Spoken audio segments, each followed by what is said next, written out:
Para ser feliz, Emmanuel. Comentário da Carta aos Gálatas, capítulo 6, versículo 9. E não nos cansemos de fazer o bem, porque a seu tempo ceifaremos, se não houvermos desfalecido. Comentário de Emmanuel. Confia em Deus. Aceita no dever de cada dia a vontade do Senhor para as horas de hoje. Não fujas da simplicidade. Conserva a mente interessada no trabalho edificante. Detente no lado bom das pessoas, das situações e das coisas. Guarda o coração sem ressentimento. Cria esperança e otimismo onde estiveres. Reflete nas necessidades alheias, buscando suprimi-las ou atenuá-las. Faze todo o bem que puderes, em favor dos outros, sem pedir remuneração. Auxilia muito, espera pouco, serve sempre. Espalha a felicidade no caminho alheio, quanto seja possível. Experimentemos semelhantes conceitos na vida prática e adquiriremos a luminosa ciência de ser feliz.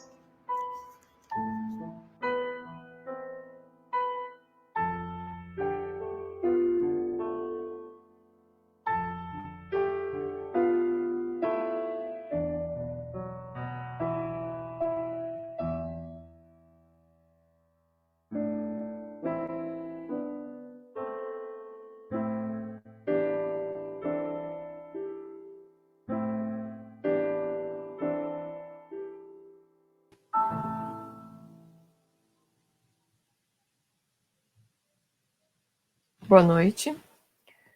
Estamos iniciando mais um dia das nossas transmissões online, ao vivo. Então, para nós podermos começar, vou começar dando os recados. Sejam todos bem-vindos. Então, vamos lá, né? Bom, lembrando que... Tem um bichinho aqui, desculpa. Lembrando que o atendimento fraterno, ele está sendo feito por telefone. Então, quem quiser estar conversando com o atendente fraterno, basta que envie o seu nome e telefone para o e-mail contato@cedivinomestre.org, e assim que for possível, o atendente fraterno ele vai entrar em contato. Também lembrando que as atividades presenciais, elas estão suspensas e que nós não temos data ainda para o retorno às atividades presenciais. Então, nós permanecemos com as palestras online. Assim que houver alguma mudança, vocês serão informados.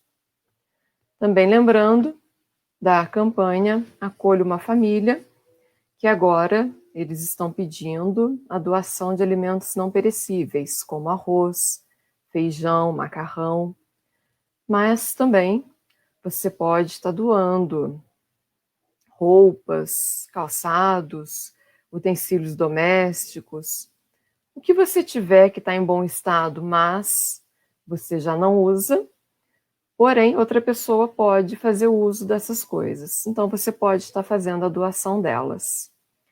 Para isso, basta que leve até a Obra Social Célio Lemos, às segundas, às quartas e às sextas-feiras, das 9 ao meio-dia. Caso não possa levar até a Obra Social Célio Lemos, manda um WhatsApp para a Iris e combina com ela como que você pode fazer a sua doação. O telefone dela é o 981630807. E aí, então, vocês podem juntos ver a melhor forma de fazer essa doação. Bom, então já temos bastante pessoas aqui, bastante amigos, conhecidos. A Iris está aqui, ó. Qualquer coisa vocês podem falar com a Iris, é a Iris que está aqui, olha no chat, ela deu boa noite. Vocês podem combinar com ela para fazer a doação. Já são mais de 120 famílias que o projeto já ajudou. E para poder continuar ajudando, precisamos que as doações prossigam. Então, a Helena está aqui, boa noite, a Silvia, a Elisete, a Iris, a Marisa, boa noite para todos. Então, vamos fazer a prece para que o nosso palestrante, que já está aqui aguardando, ele possa iniciar. Então, vamos fechando os nossos olhos, respirando profundamente. Vamos, então, agradecendo a Deus por nós estarmos mais um dia reunidos, agradecendo pelo amparo que nós recebemos através dos nossos mentores, dos espíritos amigos. Vamos agradecendo ao nosso corpo, a nossa saúde, a nossa família, a nossa inteligência. Vamos agradecendo a natureza que nos cerca. Vamos agradecendo pelas nossas roupas, pelos nossos lares, pelos nossos trabalhos, por tantos e tantos motivos que cada um de nós tem para poder ser grato. E vamos sentindo que nós ativamos uma luz bem forte no nosso coração, que essa luz vai se conectando um com os outros, com os nossos espíritos amigos, com os espíritos elevados das mais altas esferas, e todos nós juntos vamos formando uma grande e forte corrente de luz, de amor, em torno do nosso planeta. E essa luz que nós ajudamos a construir, a ativar, nós vamos então envolvendo a todo o planeta com ela. Onde há dor, onde há tristeza, onde há desespero, que essa luz o encontre. Nos hospitais, casas de passagem, abrigo, asilo, nos presídios, que essa luz se faça presente, levando consolo, alento. Que essa luz se faça iluminando as mentes dos nossos governantes, para que eles possam trabalhar em prol do bem comum da sociedade. Que essa luz encontre aos médicos, auxiliares, bombeiros, policiais, a equipe de segurança, a equipe de limpeza, os lixeiros, a todos aqueles que fazem com que o sistema continue funcionando.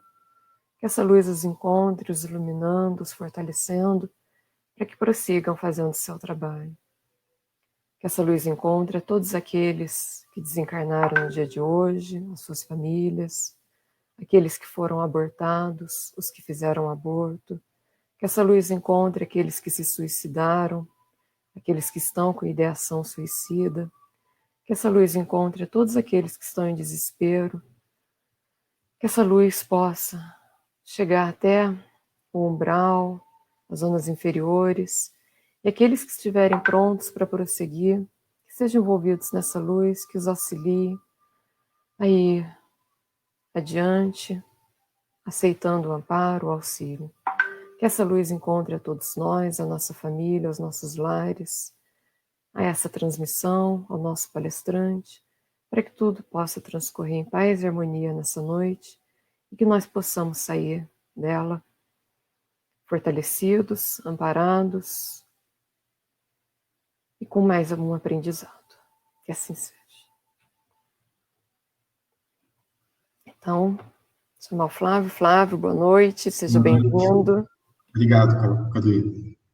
Bom, então hoje você vai falar sobre morte piedosa, né? Exatamente. É que a gente costuma falar da vida, né? Falar de outro aspecto agora da vida. Isso, é importante a gente falar também. Então, até já. Uma boa palestra. Obrigado. E o pessoal pode fazer perguntas, né, Flávio? Que daí Pode. você vai respondendo, né? Então tá bom. Na medida do possível, qualquer coisa eu mando para a Carolina depois, se eu não conseguir responder todas. Tá bom. Valeu. Joia.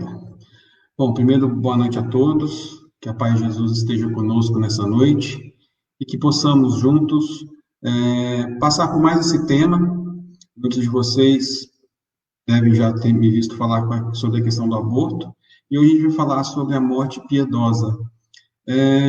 Agradecendo já, né, de antemão, a oportunidade que a Carolina me convidou, o pessoal do Divino Mestre me convidou, para poder ter essa conversa com vocês. Bom, morte piedosa. Quando a gente olha a palavra morte piedosa, né, já nos traz algumas reflexões, né? Por que uma morte piedosa? Qual que é o problema da morte? Qual que é o problema de morrermos? Se a gente lembrar que a morte nada mais é do que a continuação da nossa própria vida, né? Entendendo que somos espíritos imortais que estão de passagem aqui na Terra, nessa encarnação, para poder viver, para poder aprender, para poder resgatar, e a morte é um passo dessa nossa vida. Mas a gente vai entender um pouquinho por que pessoas há que acreditam que em determinadas situações onde uma pessoa está sofrendo, às vezes mais do que a gente acha que é necessário ou que é correto, acredita que a abreviação da vida dessa pessoa pode vir a ajudá-la de alguma forma. A gente vai mostrar aqui hoje que, de verdade, o curso da vida se segue até que a morte natural possa vir e chegar. E aí eu quero começar contando uma historinha, apesar dos limites. Essa historinha eu tirei do Momento Espírita, que foi uma adaptação de uma história do Reader's Digest de fevereiro de 48. Essa história também o Divaldo já contou em algumas palestras deles. Com certeza não vou contar com os detalhes e com a expressão que ele conta, mas se vocês quiserem depois procura pelo nome do médico, que é a história do Dr. Tadeu Merlin, e ele conta que ele era um médico novinho ainda, lá no oeste americano, e ele tinha na cabeça dele que a importância da eutanásia, a importância de não termos conosco pessoas que não teriam condições de viver. E ele ia um pouco além. Ele falava também que era uma perda de tempo, um desperdício, você ter que cuidar até de deficientes. Então, a visão dele, mesmo como médico, como estudante na época, mesmo como médico, era de que ele precisava, sim, ajudar as pessoas. Mas se a pessoa não tivesse como ser ajudada, por que eu vou ficar perdendo meu tempo com ele? Era mais ou menos assim que ele falava, né? Ele falava, quando alguém questionava por que ele pensava assim, ele falava que os médicos existem neste mundo para curar os doentes. E se nada pudermos fazer em seu benefício, melhor para eles é a morte. Então, essa era a ideia do Dr. Tadeu Merlin sobre essa questão da eutanásia. Melhor que a gente mate alguém, se ele não puder ter benefício através de uma consulta ou de uma cirurgia, qualquer coisa assim. Bom, o tempo foi passando, e aí teve um dia que ele recebeu uma ligação que havia uma senhora que precisava de cuidados por causa de um parto. Era o 7º filho dessa mulher, e ela estava tendo complicações no parto, então ela precisava de uma ajuda na casa dela. Então ele foi chamado, ele chegou até a casa dela, e ele viu a miséria que era aquela família, né? Era o 7º filho, um lugar paupérrimo, que não tinha condições nenhuma, mas ele, como médico, ele queria que aquela criança nascesse, ele queria que aquela criança pudesse vir a nascer. Até que ele viu que a criança, e aí ele fez todos os esforços para que ela nascesse, e realmente ele conseguiu salvar tanto a mãe quanto a criança. Até o momento que ele percebeu que a criança tinha um problema na perna. A perna era menorzinha, era um cotoquinho. E aí ele se revoltou, né? Porque ele viu a miséria, aquela mãe com tantos filhos, tinha uma senhora na casa que também não achava que ela não deveria ter aquela criança, deveria abortar, e ele pensou até em dar uma injeção para matar aquela criança, mesmo depois dela ter nascido, porque, poxa, já tem miséria, já é uma criança pobre, com mais um monte de irmãos, a mãe não tem condições. O que ele vai ser na vida? Nada. O que ele vai poder fazer de bom para alguém? Nada. Na concepção do Dr. Tadeu. Mas a consciência veio até ele, né, e ele não fez aquilo. Mas saiu bastante revoltado, né? Ele fala mais ou menos assim: não posso compreender por que fiz isso. Como se não houvesse filhos demais naquele antro de miséria, era como que ele se referia ao lar daquela senhora que tinha os filhos e cuidava deles. Não entendo por que deixei viver mais mais aquele, e ainda por cima estropiado. Para ele era completamente fora dos padrões do que ele entendia que se fosse correto. Os anos se passaram, ele se tornou um grande médico, ele se casou, ele teve uma filha, Bárbara, se não me engano, o nome dela, e a Bárbara se casou e teve uma menininha. Agora eu não me lembro se o nome da mãe, que era Bárbara, ou da menininha, mas não importa. O importante é que ele se casou, teve uma filha, essa filha se casou e também teve uma filha.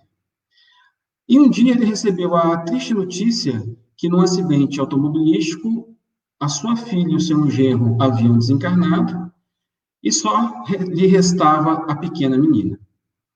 Bom, ele, obviamente, se entristeceu, mas tinha a menina para poder cuidar. Até que depois de alguns anos, ela começou a reclamar de dores, de febre, a febre não passava, a dor não melhorava. E no final ela foi diagnosticada com uma doença viral que na época não tinha cura. E o futuro dessa menina era a morte, talvez uma morte bastante dolorida, porque essa doença paralisava o corpo e a pessoa acabava morrendo sem conseguir respirar e os piores prognósticos possíveis. Ele tentou com vários médicos conhecidos ver se tinha alguma coisa para fazer, porque ele queria salvar a neta dele. Ele não imaginava que a neta dele pudesse morrer em tão tenra idade. Inclusive, foi lhe oferecida a eutanásia. E ele, que já havia tido isso como um lema na vida dele, quando percebeu que era com a neta dele, ele falou, não posso. Se eu matar a minha neta, eu morro também e a minha esposa também. Ele continuou tentando, até que ele ficou sabendo de um médico, também nos Estados Unidos, no oeste, onde ele já havia morado, tinha alguns experimentos que estava tentando resolver essa doença. Foi até esse médico. Quando lá chegou, o médico pediu para examinar a menina e conseguiu diagnosticar exatamente qual era a doença da menina. E ele falou que há 10 anos ele pesquisava aquela doença, há 10 anos ele tentava achar uma cura. E ele tinha alguns bons resultados, mas ainda em animais. E o pai, o Dr. Tadeu,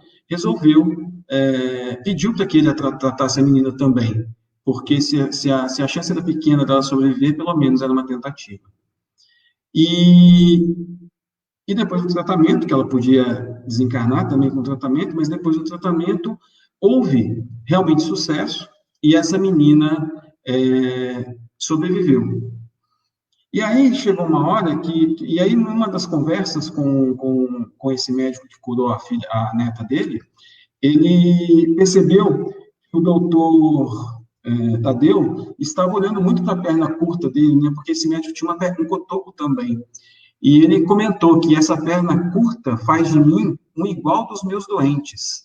Observou o doutor T.J. Miller, que era o nome do médico que salvou a filha dele. Ao notar o olhar que o doutor Marlin havia feito para ele, né? Consinto que as crianças me chamem de manco, e eles adoram isso. E ele contou para ele que... ele contou para o doutor Marlin da questão Desculpa. Ele contou para o doutor Marlin que, há muitos anos atrás, quando ele resolveu se tornar médico, era justamente para ajudar pessoas como ele. E ele comentou que a mãe dele colocou o nome dele em homenagem ao médico que o havia salvo durante o parto. E aí, com muito espanto, o doutor Tadeu Marlin descobriu que o nome desse médico era o doutor também, Tadeu J. Miller. E foi aquele menininho que ele até pensou em matar, mas que, por não tê-lo matado, ele conseguiu salvar a vida da neta dele. E aí ele termina essa história no Momento Espírita com a seguinte frase, né? Ele estendeu comovidamente a mão ao jovem colega, o coxinho devotado, graças a quem a neta ia poder andar outra vez, e pensou consigo mesmo: em todo caso, sempre é melhor ser coxo do que cego, como eu fui, por muito tempo. Então, pessoal, essa história nos diz um pouquinho, não só da questão da morte piedosa ou da eutanásia, mas também de vários aspectos que a gente estuda com relação à defesa da vida. Porque da mesma forma que esse menino poderia ter sido morto pelo médico que foi lá para fazer o seu parto, eu também tenho pessoas que morrem, a Carolina comentou, por suicídio, morrem por violência. Então, para a gente entender, ampliar um pouquinho a visão do que a gente vai conversar hoje, o foco é na morte piedosa, lógico, mas só para a gente lembrar, a gente tem na FEB, a gente tem ampliado um pouquinho a nossa visão, né? E defender a vida desde a concepção até a morte natural. Lembrando que a vida, isso está nos livros de ciência, isso está no livro dos Espíritos. Ela começa a partir do momento, a vida material, a partir do momento que há a fecundação do óvulo. Então, a ampliação da nossa visão é para lembrar para a gente que a gente tem que defender a vida desde essa concepção até a morte natural. Então, as campanhas da FEB que falam da violência são várias, são 5. Uma delas é a que fala da droga. Droga, quem usa está se destruindo. Então, desde a concepção até a morte natural. E a droga é um dos pontos que destroem vidas também, né? Várias pessoas conhecem casos de pessoas que começam às vezes, com uma bebida, isso vai se transformando em mais bebida, aí isso não resolve, começa a usar uma droga lícita, um cigarro, depois isso vira para drogas ilícitas, e quando a pessoa vê, ela está enredada na questão da droga e não consegue sair de forma alguma. Um outro ponto importante que a gente sempre fala e que a gente precisa brigar cada vez mais é a questão do aborto, né? Se a vida começa desde a concepção, a partir deste momento nós temos uma vida sendo gestada na barriga da mãe. E essa vida tem que ser preservada, tem que ser apoiada, tem que ser protegida, independente do que vai acontecer com ela no final. Da mesma forma, independente do que o coxinho do médico, né? Ninguém sabia o que ia acontecer com ele. Ele virou um grande cientista, um grande médico, salvou a vida daquela menina. Então, aborto não, exceto no caso que está previsto até no livro dos Espíritos, que é quando há risco de vida para a mãe. Lembrando que esse risco de vida tem que ser real, e não uma desculpa para que a gente aborte a criança que está vindo. Então, outra campanha da FEB defesa da vida. O suicídio, nós estamos no mês onde boa parte das manifestações trazem esse assunto à baila, então, suicídio não, a importância de a gente preservar a vida, e a vida independente dos problemas que a gente tem. E a gente sabe que não é fácil quando você começa com uma depressão, e quando você acaba se afundando e perdendo, às vezes, a esperança. Então, é por isso que a gente tem os grupos de apoio, CVV 188, para poder auxiliar as pessoas que estão necessitando desse amparo, necessitando dessa ajuda. Uma outra campanha que a FEB tem é com relação à violência. Eu acho que não por acaso foi colocada uma mulher na capa aqui, né? Porque a violência, ela existe em várias situações, em vários locais, mas a gente sabe que a violência contra a mulher é algo que acontece demais. Então, a gente tem também que cuidar disso. Mas a violência acontece em qualquer lugar. Existe violência nas redes sociais, existe violência no convívio na família, existe violência na rua, quando você vê pessoas que por nada começam a brigar ou a se xingar, vamos dizer assim. Então, também, né, buscar acabar também com isso. E como a gente faz isso? Tentando entender o próximo, tentando se acalmar, tentando sair das discussões infrutíferas. Então, essa é mais uma campanha da FEB pela vida. E o que a gente vai falar mais agora, hoje, né, que tem a ver com a morte piedosa, que é justamente a questão da eutanásia. Então, a gente vai entrar no tema propriamente dito agora, falando especificamente da eutanásia. E aí, no folheto da FEB, todos esses 5 folhetinhos estão no site da FEB, quem quiser baixar para poder entender e ler. Boa parte do material que eu trouxe está nele, e outras partes em outros subsídios que a gente vai passando aos poucos aqui na apresentação. Ele fala uma coisa importante: pessoas existem defensoras da prática da eutanásia mais por desconhecimento das leis divinas do que por maldade. E isso é importante, é verdade mesmo, porque na visão de algumas pessoas que não conhecem as leis de Deus, como a gente consegue entender, elas às vezes pensam realmente que o fato da pessoa estar moribunda, sem nenhuma perspectiva de melhora, por que ela está ali? Por que ela vai fazer, vai ficar sofrendo? A gente sabe que tem um motivo, a gente vai falar dele daqui a pouquinho.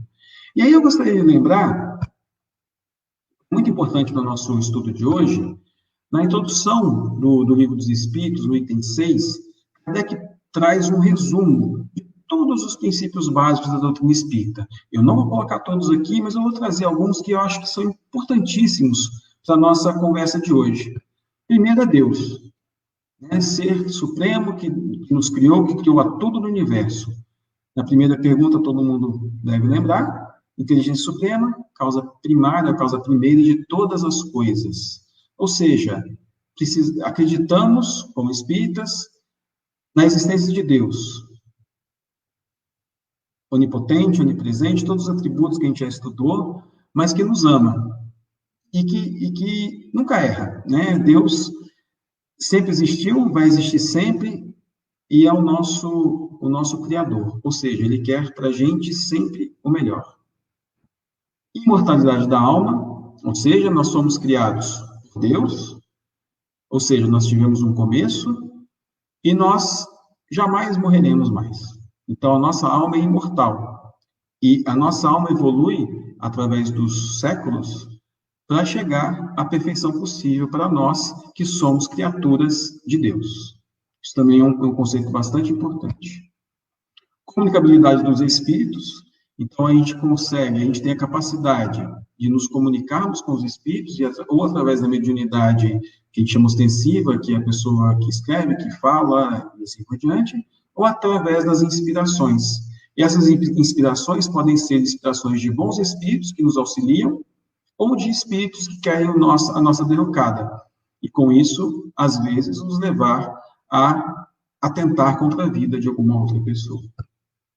Pluralidade das existências, ou seja, a alma imortal, para que ela possa evoluir, ela usa várias existências para isso. Então, essa existência que a gente está aqui hoje é uma existência. E é importante quanto essa pluralidade das existências faz com que a nossa alma imortal progrida. A cada encarnação, a cada minuto que passa, a gente está progredindo.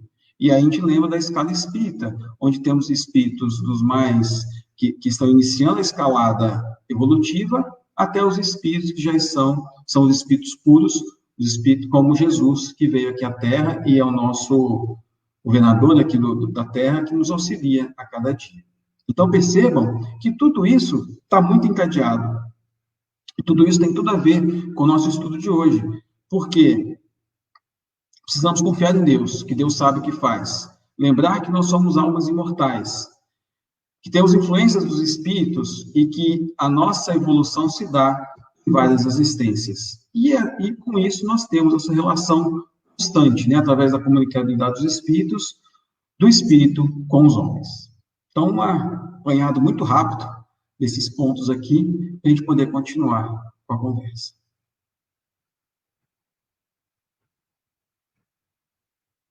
Então, vamos falar um pouquinho da eutanásia, o que ela é e como que ela se classifica, né? A gente definiu um pouquinho. É a prática na qual se abrevia, sem dor ou sofrimento, a vida de um enfermo incurável. Incurável na visão material, certo? Que realmente o corpo vai ter algumas enfermidades que o corpo não consegue superar. Os argumentos para isso normalmente são quais? Isso é feito somente em casos irreversíveis. Os doentes têm condições muito precárias para sobreviver. Dificilmente vão sobreviver ou eles dão como certo que não sobreviverão. Então se torna a morte piedosa, ou um ato piedoso. Alguns chamam de morte feliz também, né?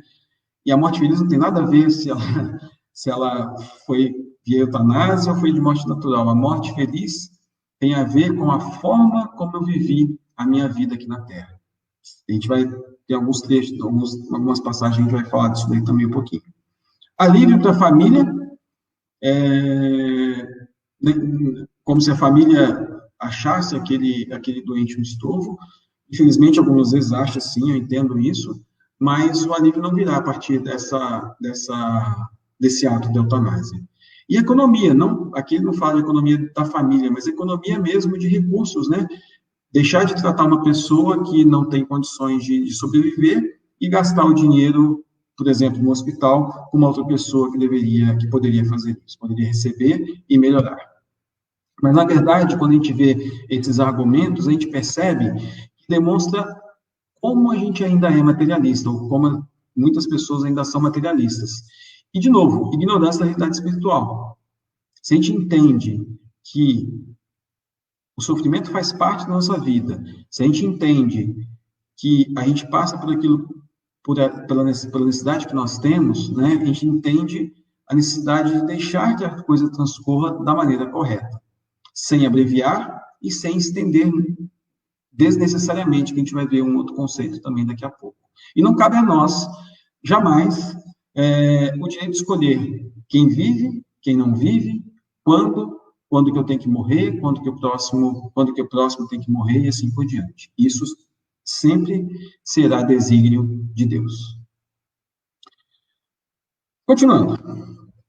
Então, não cabe ao homem o direito de escolher e deliberar sobre a vida ou a morte do seu próximo. Porque doenças incuráveis, nem sempre, né? A medicina evolui, as coisas evoluem muito rapidamente, às vezes eu estou com uma perspectiva de vida pequena, aparece um remédio novo, aparece um tratamento novo, às vezes o meu corpo reage de uma forma que ninguém esperava, e muitas vezes a gente percebe que há a concorrência de espíritos amigos que querem nos ajudar e permite que essa doença se cure em nós. Então, não é um argumento melhor, vamos dizer assim. Tempo de vida de um paciente, quem consegue identificar qual é o tempo de vida que alguém tem ainda? Não dá, né? Às vezes a pessoa está realmente mal, está doente, com dificuldades, e a pessoa fala, não passa dessa semana. Mas ela ainda vive anos. Às vezes melhora. A gente não tem condições de entender e de saber o tempo que aquele paciente ou que aquela pessoa tem ainda de vida. A ciência humana erra, Deus nunca erra. Então, é bom deixarmos na mão de Deus escolher quando que a gente, ou quando que um ente querido nosso vai morrer. Há doentes que sobrevivem muito além do previsto, com certeza, né? Um pouquinho do segundo item que a gente colocou ali também.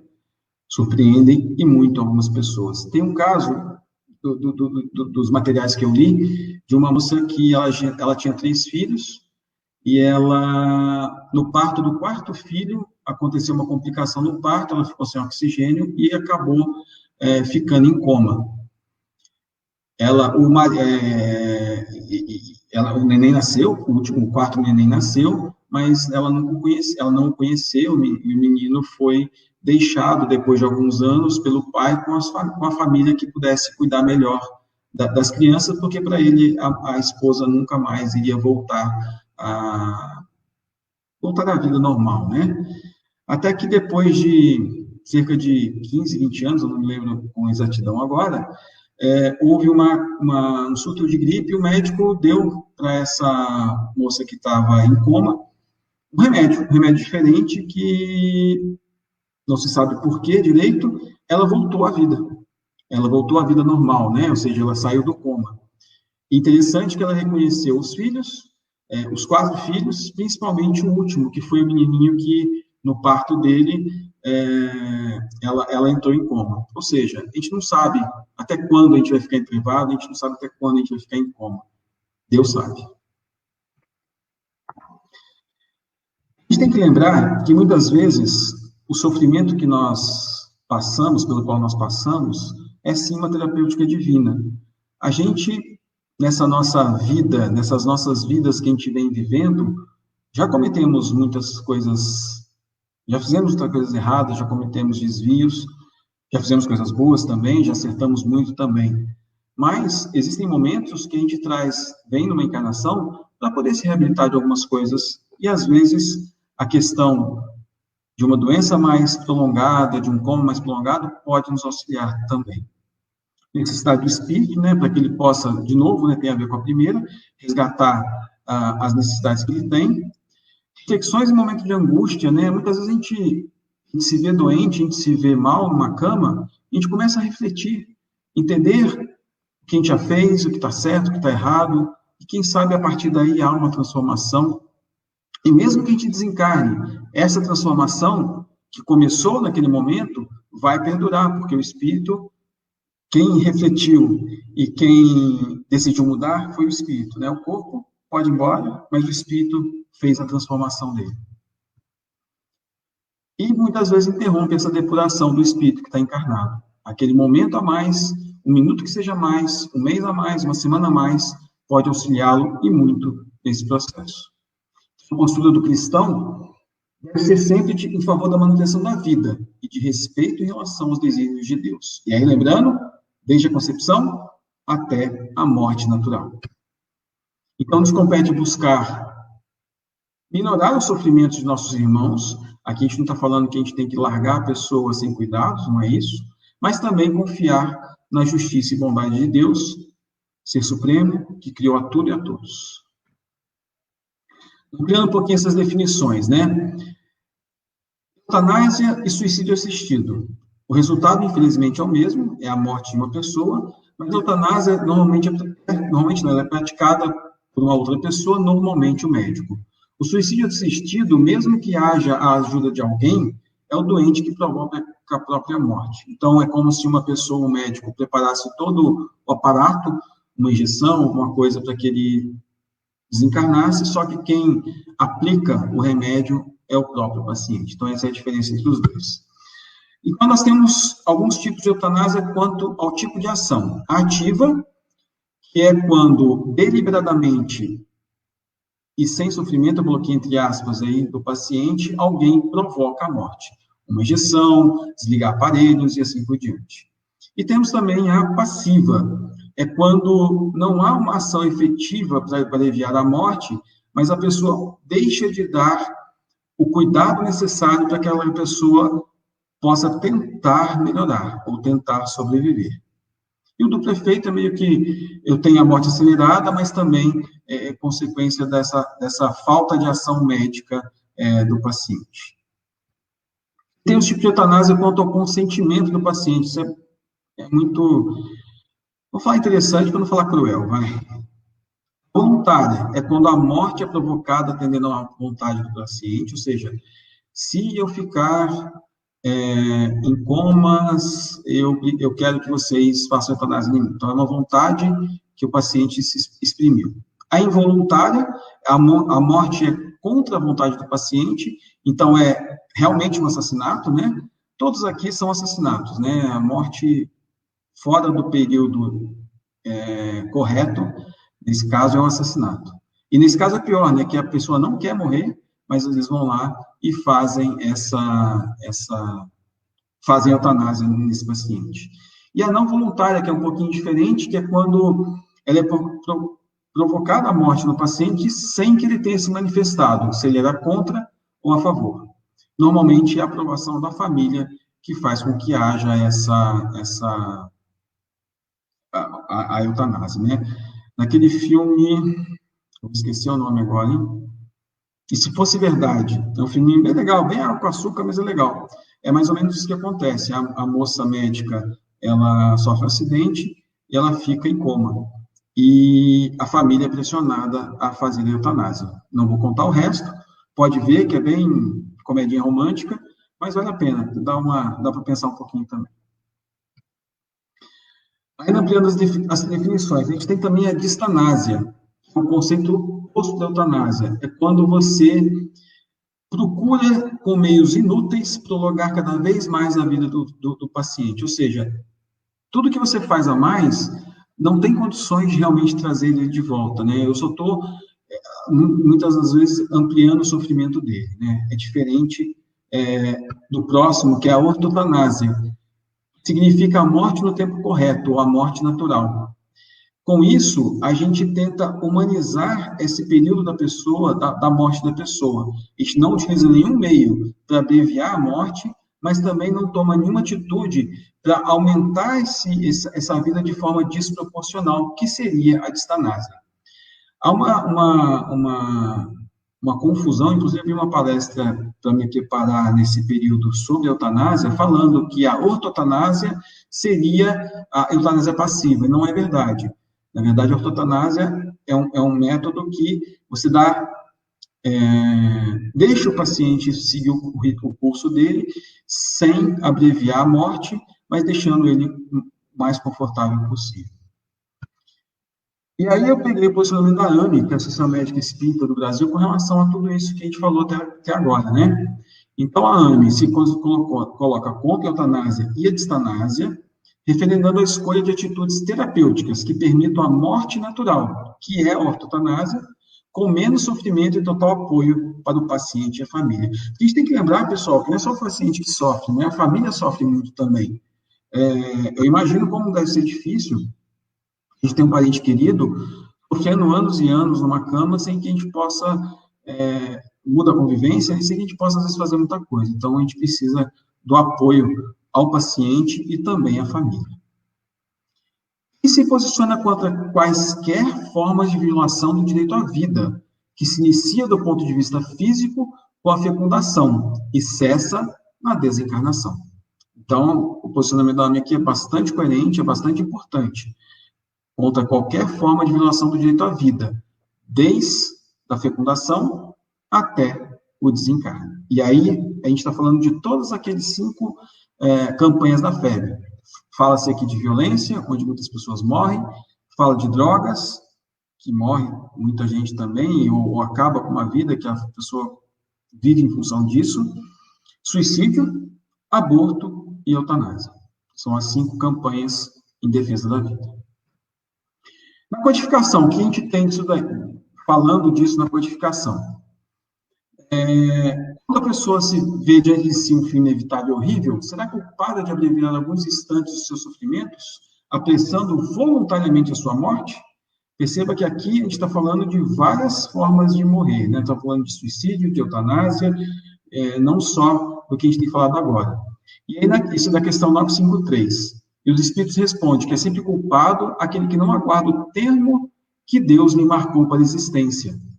E quem poderá estar certo que, malgrado as aparências, esse tempo tenha chegado? De que um socorro inesperado não venha no último momento?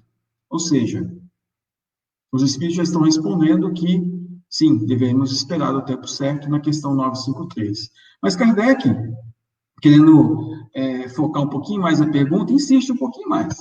Kardec gostava de fazer isso é muito importante, né? Uma pergunta abrangente, os Espíritos respondiam, e depois ele vinha com um detalhamento para tentar esmiuçar um pouquinho melhor a resposta dos Espíritos. Concebe-se que nas circunstâncias ordinárias, ou seja, que eu estou podendo colocar agora, o suicídio seja condenável. Ele já aceita que o suicídio é condenável, ele já tem isso claro para ele. Mas estamos figurando o caso em que a morte é inevitável, em que a vida só é encurtada de alguns instantes. Então, Kardec pergunta, poxa, tem certeza? Suicídio eu até entendo. Beleza, né? Não vou me matar, né? Mas é só uns instantes, não é legal, não vale a pena. É sempre uma falta de resignação e de submissão à vontade do Criador.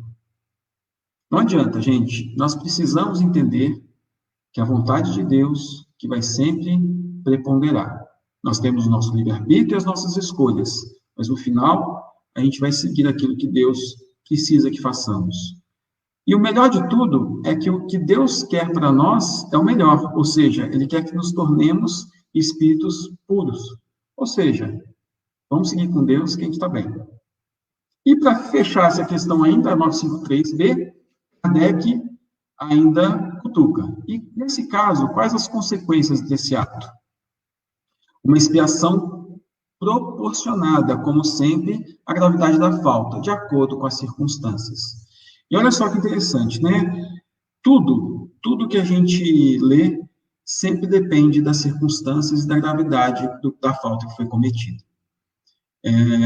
Então, tentando um exemplo aqui, se a pessoa começou a ter um problema e ficou em coma por pouquíssimo tempo, e um filho, para poder receber a fortuna, vai lá e faz a eutanásia. É um tipo de falta. Se a pessoa ficou vários anos e não tem mais condições, a família não consegue mais, não quer, mas acaba resolvendo fazer a eutanásia. É uma outra condição. Aqui foram só 2 exemplos extremos, não quero graduar isso não, mas o que o Espírito está falando aqui é que depende das circunstâncias. E quem julga, quem avalia quão grave foi essa circunstância e qual o tamanho da consequência, de novo, é Deus. Então, a gente não precisa nem se preocupar muito com esse tipo de coisa. No Evangelho, São Luís traz uma mensagem, eu vou passar mais rapidinho aqui, né? Lembrando que, mesmo que seja o último, que seja um moribundo, ninguém pode afirmar que lhe haja soado a hora derradeira, porque muitas vezes a ciência se engana e ele volta a viver. Não há nenhuma esperança de um regresso definitivo à vida, existe a possibilidade do doente reanimar-se e recobrar por alguns instantes as faculdades. Isso é muito importante, porque quando ele recobra a faculdade, ele pode fazer uma reflexão, ele pode reaver a família, e a gente desconhece como essa reflexão é importante para o espírito. E o materialista que vê o corpo em nenhuma conta tem a alma, ele não consegue compreender essas coisas, mas a gente precisa conhecer e ter uma visão diferente com relação a isso tudo. Então, o Luís fala para a gente, minorai os derradeiros sofrimentos quando puder, o quanto puderes, mas guardai-vos de abreviar a vida, ainda que num minuto, porque este minuto pode evitar muitas lágrimas no futuro. Eu trouxe aqui, eu achei que eu ia chegar aqui com mais tempo, mas vamos lá. Eu trouxe aqui, eu não sei se o pessoal conhece o Projeto Imagem, é um projeto do pessoal de São Paulo, Américo Sucena, onde ele faz desenhos de várias obras da codificação e de André Luiz, principalmente. Então, eu trouxe essas imagens, quem quiser adquiri-las é nesse projetoimagem.com.br, eles pedem para a gente não enviar, porque eles precisam de recursos para fazer imagens novas, né? E aqui eu trouxe, da aula Obreiros da Vida Eterna, eu peguei alguns slides somente, porque não daria tempo, os slides dessa parte da obra daria uma palestra inteira. Mas aqui mostra uma série de desencarnes, e eu queria passar um pouquinho rápido sobre eles, para a gente perceber como o desencarne é preparado, como o desencarne é importante, e por que a gente não deve se meter nesse processo, a não ser que seja para orar, ajudar e auxiliar o trabalho dos espíritos. Então, Jerônimo, Padre Hipólito, a enfermeira Luciana e André Luiz estão indo para a crosta para poder preparar o desencarne de Dimas, Fábio, Albina, Cavalcante e Adelaide. O mais importante para a gente hoje é do Cavalcante, porque envolve a temática que a gente está trabalhando. Eu vou passar muito rápido, então, sobre os outros, eu não vou detalhar quase nada, mas só para a gente poder focar um pouquinho mais do Cavalcante. Esse aqui, então, é o Dimas, ele, colaborador assíduo de assistência, se colocou e colocou suas faculdades mediúnicas a serviço de necessitados e sofredores. Então, aqui nós estamos tendo um exemplo de um espírita que teve uma boa conduta, mas se vocês forem ver depois no livro, ele, mesmo assim, ele teve algumas dificuldades, obviamente, na encarnação. Inclusive, André Luiz comentou, em pensamento, e o padre Hipólito, ele comentou sobre isso, como é difícil a vida de pessoas que se dedicam muito para as causas religiosas, espíritas, de benemerência, né? Ele fala que a questão não é facilitar a vida porque eu sou uma pessoa boa, mas o meu trabalho e a minha atuação é aquilo que eu escolhi. E mesmo que eu tenha dificuldades, eu consigo passar por elas a partir do momento que eu me dedico à causa, vamos dizer assim. Então, esse é o Dimas. Depois, é o Fábio.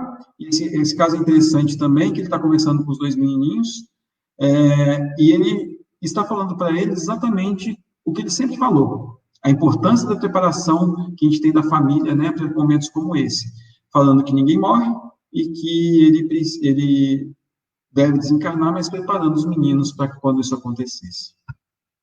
Aqui é o caso da Albina, e aqui é interessante que ela veio do nosso lar também. Tem muito espírita que acha que no nosso lar só tem espírita, que os espíritos bons e os espíritos que vêm de lá sempre vão se tornar espíritas na Terra. Não é verdade. Ela fez a sua vida nos círculos protestantes e fez um trabalho muito importante e interessante na Igreja Presbiteriana. E aqui é o nosso amigo, o Cavalcante, que está no hospital, e aí mostra o panorama do hospital, com espíritos auxiliando, espíritos não necessariamente auxiliando, né? E o Cavalcante também está sendo preparado para poder haver o desencarne. Ele também veio da colônia de Nosso Lar, e foi abandonado porque, como católico, ele resolveu abandonar a riqueza e trabalhar pelos pobres, né? Aqui é a Adelaide. Aqui é legal a gente reforçar algumas coisas. Ela cuidava de um orfanato, e lá, no Obeso da Vida Eterna, ele frisa que não havia nenhum sinal de qualquer espírito perturbador lá naquele orfanato pela forma como ela agia, pela forma como tudo aquilo acontecia. E esse Barbudinho, se vocês não conheceram, Barbudinho, com muita intimidade, Dr. Bezerra, que auxiliava ela nos trabalhos também. Bom, aqui mostra eles indo se encontrar, todos os 5, para que eles pudessem serem preparados para o momento do desencarne. Aqui é um dos casos lá da Aldeide, que ele comenta que ela poderia ter uma sobrevida na Terra. E essa criancinha, a oração dessa criancinha foi responsável por isso. E quando a gente fala criancinha, né, a gente esquece que por trás dessa criancinha tem um espírito. De verdade, esse espírito já tinha uma certa evolução, e enquanto ele estava no sono, ele percebeu que se a avó, né, desencarnasse nesse momento, essa moça que está aqui, que está grávida, ela talvez se desequilibrasse e poderia causar um aborto do neném.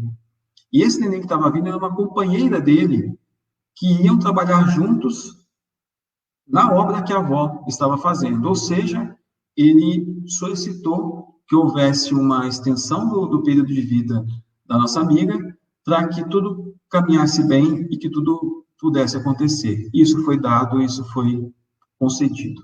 E aí, voltando ao nosso caso do Fábio, aqui o André, percebendo que ele estava bem desequilibrado, porque apesar dele ter sido uma pessoa boa, ele tinha algumas coisas a resolver, né? E o principal para ele era a questão da esposa dele, que o havia abandonado, mas ele percebeu que parte disso foi culpa dele, né? Ele queria pedir perdão para ela, então ele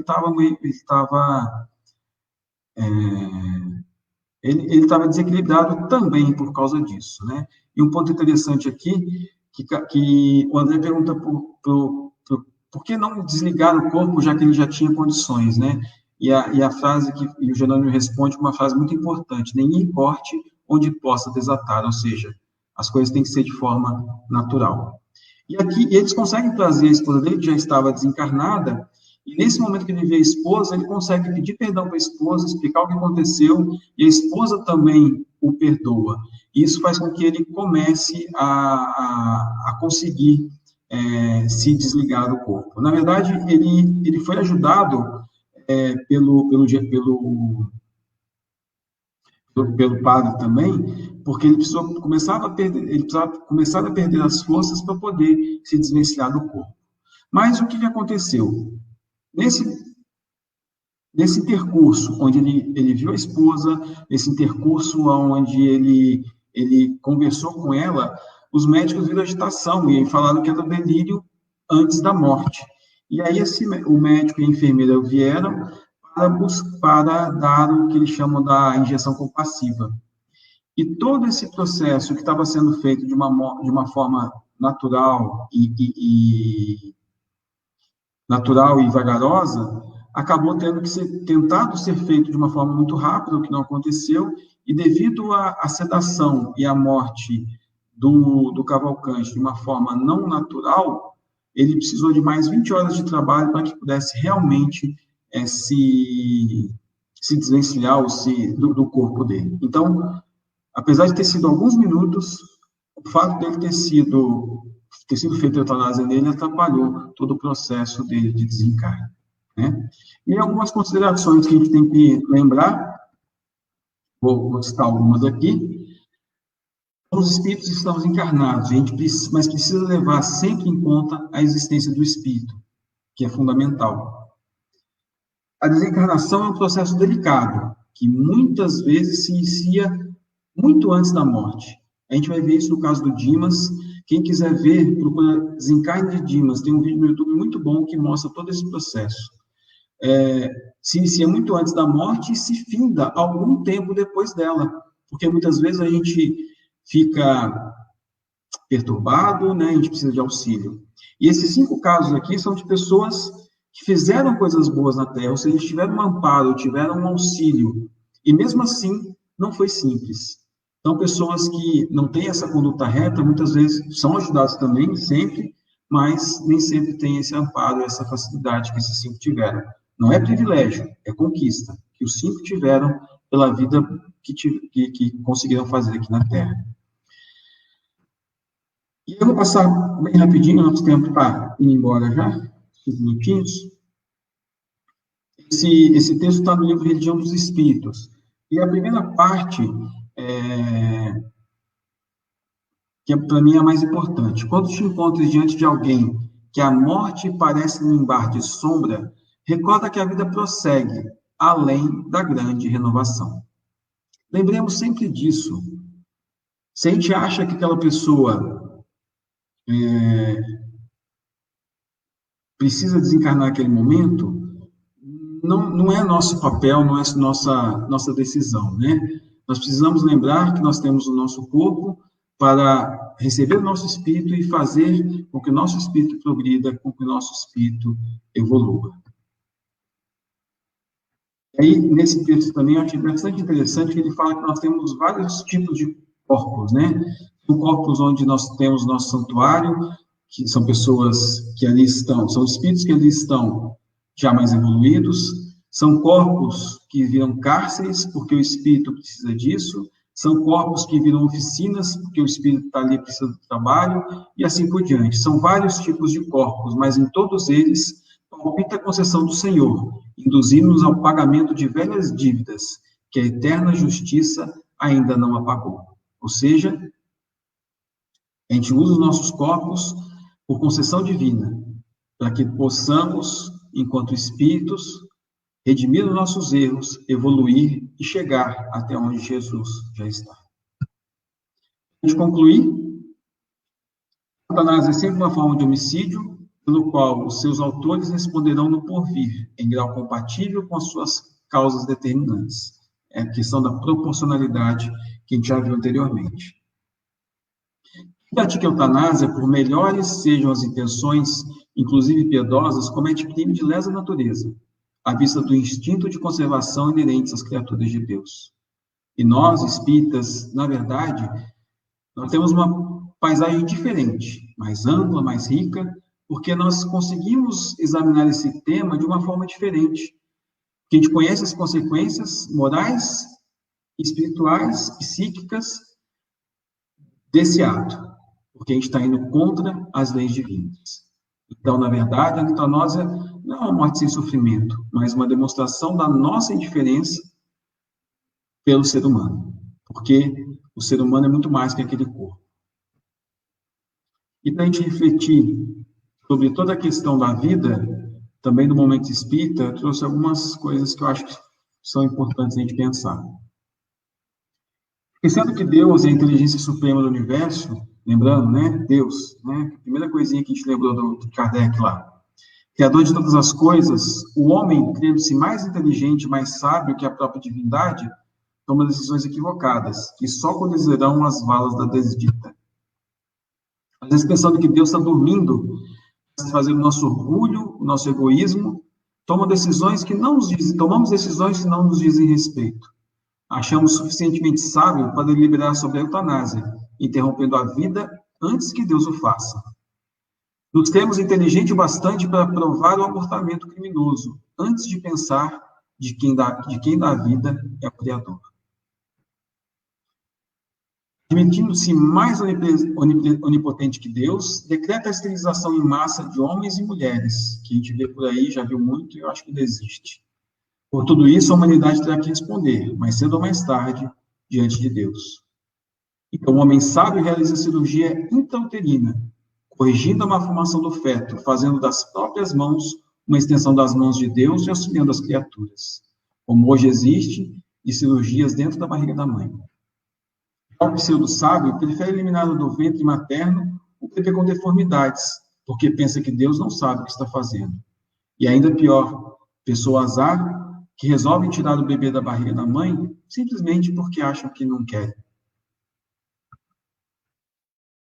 Terminando, a vida tem que seguir o seu curso natural, conforme estabeleceu a divindade.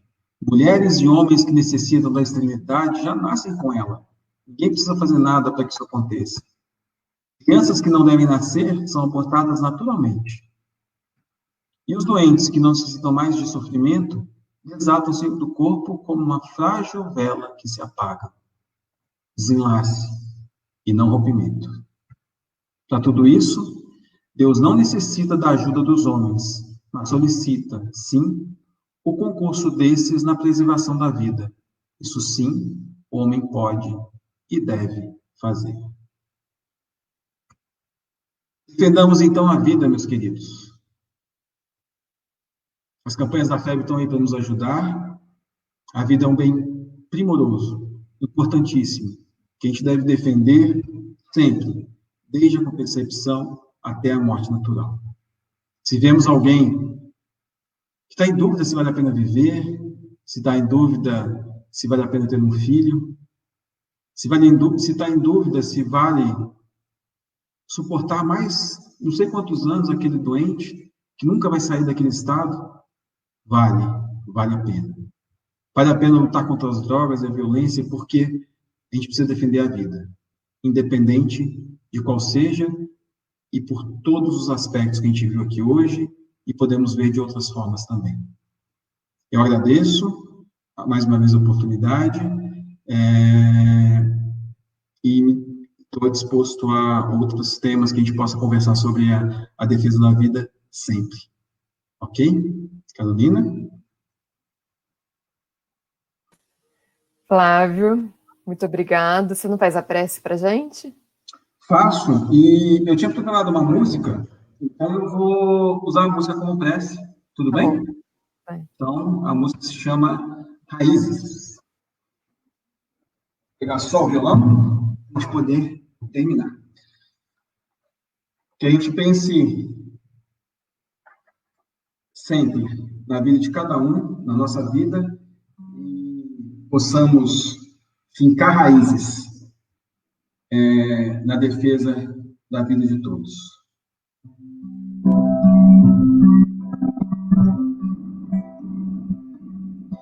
Seja como uma raiz, firme um ideal, siga seu destino. Ame a quem puder amar, dê a mão a quem chamar, tire a pedra de você e veja o sol nascer. Pare e faça uma canção, abra o coração, que ele ajudará. Veja como é linda a flor, sinta o cheiro do amor, seja irmão do seu irmão, Cristo é o nosso pão. Ser o fundo do mais fundo ser, o desejo do mais deve ser ter a paz que finge ter, o mais puro e inocente ser. Ter alguém que pinte o sol, que acorde as manhãs, ver o artista que criou e amar como ele amou. La la la la la la la la la ya la ya la la ya la ya la ya la la ya la ya la la ya la ya e amar como ele amou. Possamos amar a vida de todos e seguir em frente. Obrigado, boa noite, que estejamos sempre com Jesus. Nós que te agradecemos, Flávio. Muito obrigado. Obrigado. Tchau, tchau. Até uma próxima, né? Até mais. Então, a gente está encerrando mais um dia. Lembrando vocês que amanhã tem também outra palestra. O tema vai ser o conhecimento do futuro. E no domingo, o José Carlos vai falar sobre a dor em nossas vidas. Então, assim, nós encerramos mais uma transmissão ao vivo. Agradecendo a todos vocês que nos acompanharam, agradecendo novamente ao Flávio. E se Deus quiser que possamos estar juntos novamente no domingo, que é quando eu retorno. Tenham todos uma boa semana, uma boa noite. Boa noite.